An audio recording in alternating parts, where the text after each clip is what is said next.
What is the minimum deposit that you would probably advise on somebody looking for, and what is the requirement just now in terms of current markets when you're going for a property?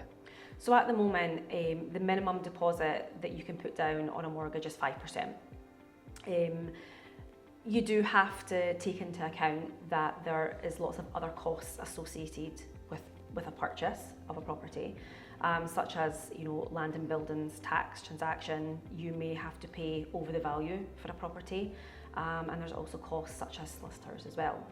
So minimum is 5%, but it is more favourable if there is that little bit more money to put down, because it does enter you into slightly better interest rates. A lot of people get a little confused when it comes to deposit. So a lot of people maybe come to me and they say that they have got 17% deposit.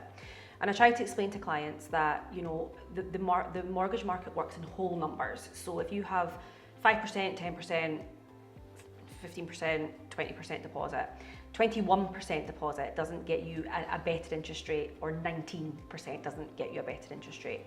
So it's always good to remember that use the kind of whole number for deposit. And it's always a bonus when you come along and maybe you've got slightly more savings that are maybe higher than 10%, let's say. It's always nice just to be able to put down a 10 and then retain the rest. So it's a bit of a bonus that maybe there's cash left over for solicitors' fees or other fees associated. So hypothetically speaking, I'm going for my deposit and I've got £25,000.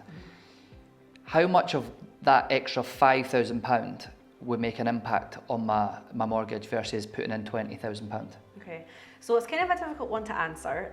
I look at mortgages a bit like a jigsaw. Nothing ever pieces together until the very end. I always look at the worst case scenario for clients. So if someone comes to me with, let's say, £25,000, I'll look at maybe what a 5% deposit may look like versus a 10% deposit.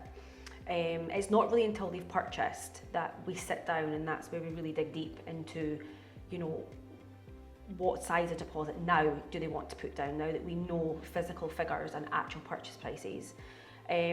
So it's kind of, it's a difficult one to answer, because it's not till really halfway through that you really get all your answers on all of that.